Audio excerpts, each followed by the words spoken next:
Next one, Instagram.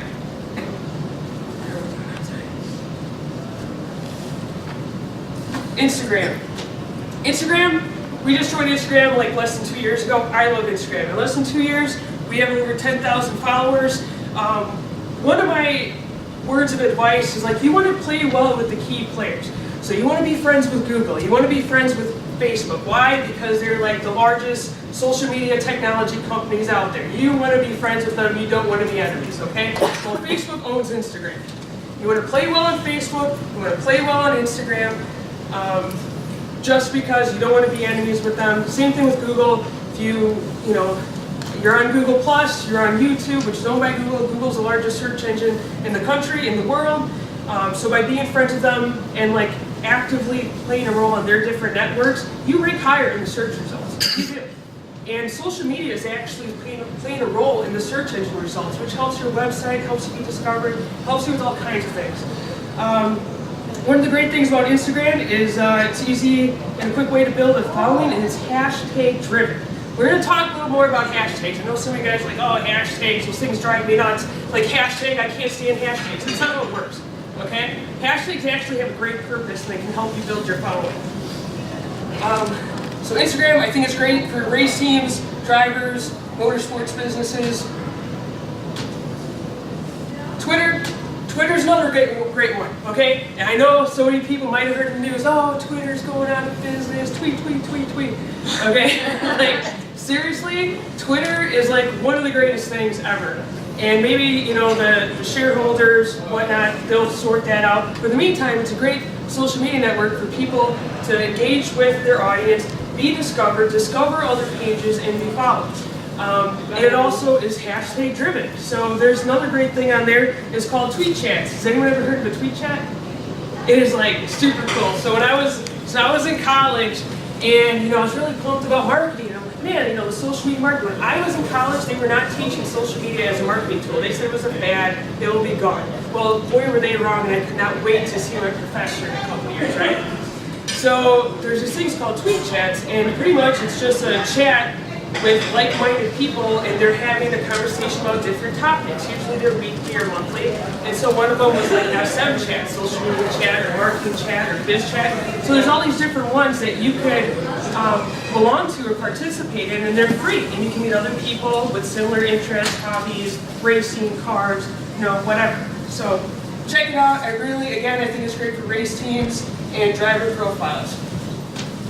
So other networks that we don't have time to get into detail, but I think you guys should pay attention to these. Google+. Google+ is boring by all means. All right, nobody's like, it's not like Facebook, but it's supposed to be Google's Facebook. YouTube. Video is huge. We are in 2017 right now, and if I had to make a prediction about the biggest trending thing that's going to happen this year, it's live video, and it's everything video. We're in a video and visual world now. So keep that in mind. LinkedIn is not like Facebook, so don't be taking pictures of what you had for lunch today and putting them on there. Chances are a lot of people are going to be like, save that for Facebook, that's their kind of thing over there. Great for like resume, career-driven, best for driver profiles in my opinion.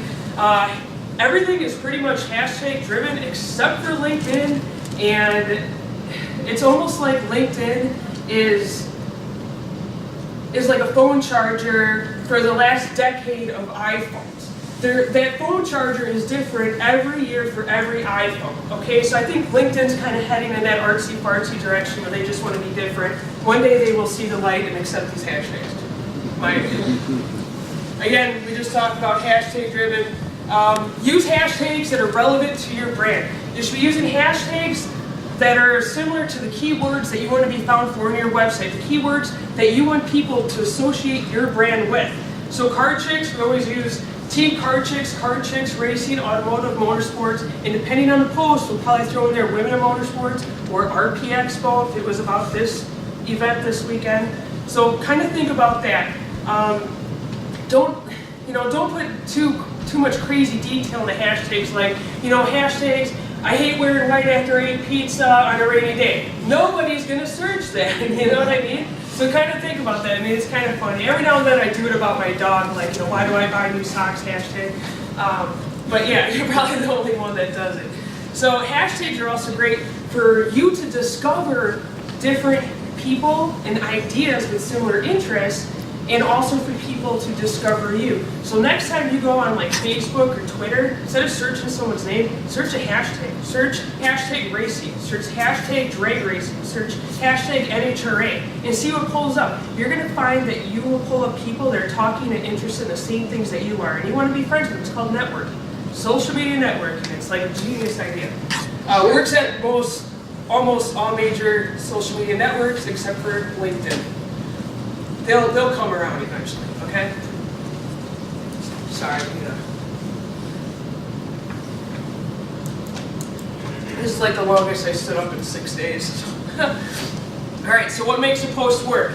Every post, you should have a link to your website, a hashtag of your keywords, and a call to action, meaning learn now, read now, shop now, take action now, buy now, some sort of call to action. Why? Because you're going to drive traffic, build links, and awareness.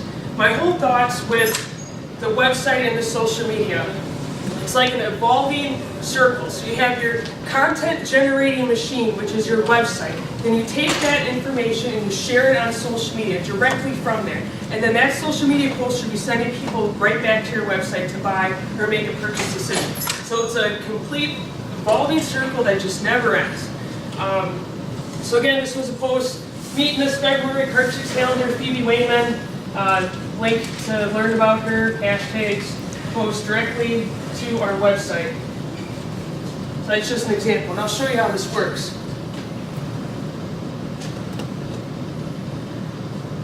It's one of our most recent posts.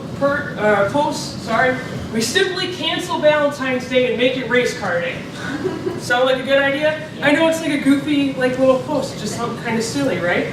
And about 1,000 people clicked on the post on the Car Chix page, right? Wow, 1,000, holy cow. That's nothing. It's not about the likes. Over 349,000 people saw that post.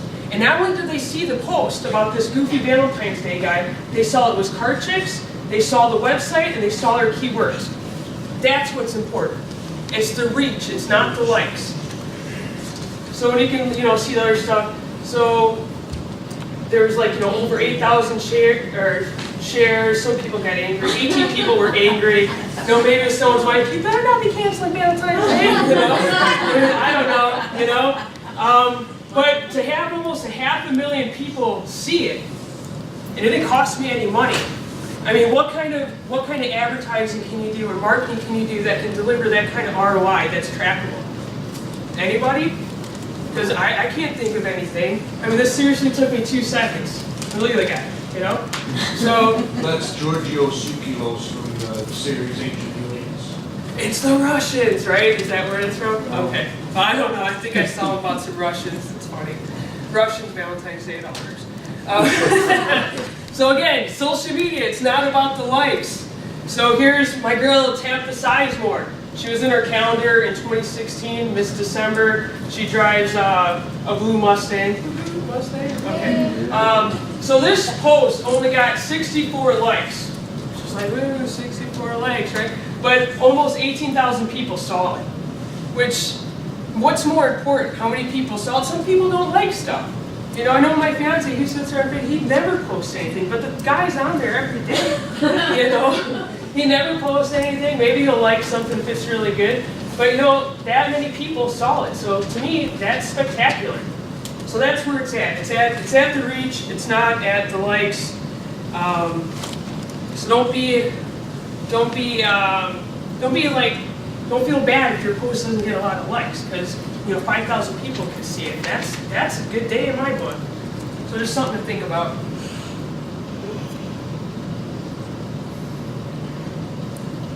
All right, timing is. Oh no. We were on such a good roll. You know what? This isn't going to work because it's a video. Let's try it. All right. Come on, buddy.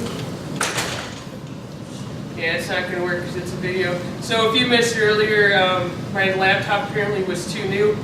and we had to transfer everything to an older laptop, and who knows, it's like a miracle this is working right now, so we thank everything for that. So we had to pass up 2 slides, but they were kind of important. One of the things is timing is everything, and so is consistency.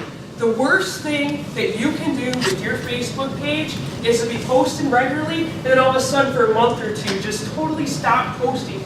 Because you have like your seniority level on Facebook just went straight down to the ground, man. Like you've lost all of your engagement, you've lost everything that you have been working for on this page. Just to go cold turkey and come back, you're coming back sweeping the floors. Like you're in the pits, you're like starting from the bottom up again. So the worst thing that you can do is just totally stop posting. Consistency is key. You want to be consistent.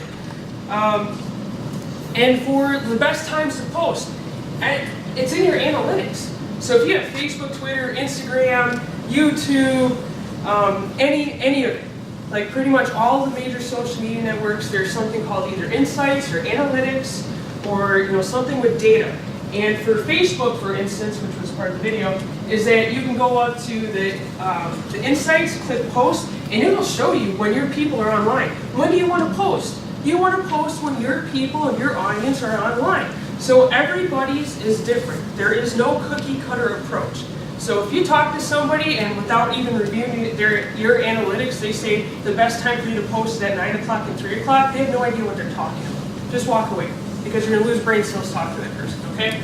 So the best time to post is when your audience is online and you can find it yourself in your insights. It's free information. Use it. Everyone's will be different depending on when your audience is online. So that's when you want to post. How to play the game. I like to refer to social media as the big game of tennis. Okay, this sounds crazy. I've never played tennis, but I know it goes something like this. I hit the ball, they hit the ball, I hit the ball, okay? So meaning you need to play well with others. You need to play with the other team, man. You need to play with the other pages. So, as car chicks, I'll talk to Lady Horsepower. They're like an all-girl racing team out in the Caribbean, right? So I'm talking to them with my page, they're commenting back with their page. What they're doing, we're engaging with each other and bringing each other up. You want to work with the other pages to bring each other up. And you can tell who's got a good marketer on their team because they will engage back with you. Otherwise, you're just going to keep on hitting the ball by yourself. No one's going to hit it back, and you're not going to move up. You're just going to be sitting there like Lonely Sally, just keep posting, and no one's posting with you, man. So engage, comment with people, get people talking. All right, so now we're on this page. So how to play the game. So weddings, what is it? Something old, something new, something borrowed, something blue. You knew that? Wow, you guys knew that? That's good. I'm actually pretty impressed. The guy said that, by the way. So social media, in my mind, is something kind of similar. Like, Jeanette, what do I post? What do I post? I have no idea. Well, this is what you should do. You don't want to sit there with the microphone like, buy for me, buy for me. That's the absolute worst thing that you want to do. You should be posting something about you. Like, if you had to post 4 things today, I don't recommend everyone leave here, just go post 4 things. But let's say you posted 4 things today. You post something about you, something industry related, something of someone else's, which is like an industry leader, and then maybe something funny, something personal or whatever. Or say you want to post, I only want to post 4 times a week, okay? First post, something about you. The next day post, something industry related, and so on and so forth. Again, another great thing, comment on other people's pages using your page. Does anyone know who Amari King is? You know who that is? Emery King? Yeah. I love that man. And you know what? Let me tell you something. You know what he does? And you can see it. You'll be watching like NBC Chicago or some other celebrity or random person's page, and he is commenting with his verified page on other people. You see him with the blue check mark? He's got like 1,000 likes commented 5 minutes ago. I mean, not only does the man have an opinion, but he's also doing that to build up his brand. He's building up his page. Emery King, my man. So he doesn't know it yet. But engage and respond. Ask your audience questions. And when your audience actually starts commenting on your stuff, respond to them. Have a conversation with them, just like you and I are talking. That's the best way to start building people and building conversations and building engagement. That's what it's about. Sorry, I get a little fired up on this. So here's some free tools to help. These are tools that I use. I use a lot of different ones, but these are the ones that I think have been the most beneficial to me. One of the things people say, Jeanette, I don't have time to sit on Facebook all day and post all this stuff. Dude, me either, and I run like 20 different pages, okay? So tell me about it. So what I use is I use post schedulers, okay? And I use 2 different ones. And then I also, post like regularly like a normal person on the computer. But just so I don't lose my engagement or forget, I schedule it in advance. Especially holidays. Think I'm sitting there on Christmas or New Year's Eve at midnight, hey, Happy New Year. No, like I schedule that on Sunday. But Buffer, free scheduler. It schedules your posts. It optimizes your post times, although I do like to check to see if the times you're optimizing, like say for Facebook, actually correspond to when my people are online. You always want to check that. Computers aren't perfect, It also creates a database of your previous posts for reuse. Now, I don't recommend you create 7 posts and you just keep on reusing it. That's just crazy. You're a robot. But there's some posts that you might want to reuse and then reword what you did. Like say you're promoting an event. There's only so many different things you're going to say about the event, right? So you're you could reuse that one. The other one is Hootsuite. I've been using Hootsuite a lot more because you can have more accounts on Hootsuite. As opposed to Buffer, you're only limited to I think maybe 10 or 12. Hootsuite, again, it's a free scheduler, does scheduling. You get multiple accounts, ability to respond and reply to messages, posts, and tweets right in the app. And the other kind of cool thing is that it has a tab for suggested content. So you're like, all right, Jeanette, I own this garage, man. I can only write so many times that I have a cheap, quick lube, tire rotation special going on, and I can only write, oil change tips 101 so many times. I don't know what to post. So what's great about having these suggested content tabs on Hootsuite is that you can put, I want to find everything that has content, hashtag automotive, hashtag motorsports, hashtag racing, hashtag NASCAR, hashtag whatever. And it will automatically grab recent news stories or anything that's pertaining to that subject. So then you can look at it like, oh, hey, that relates to my business, share that, schedule that out. So it saves a lot of time, it helps you find a lot of different content and maybe things that you didn't even know about. So it's great.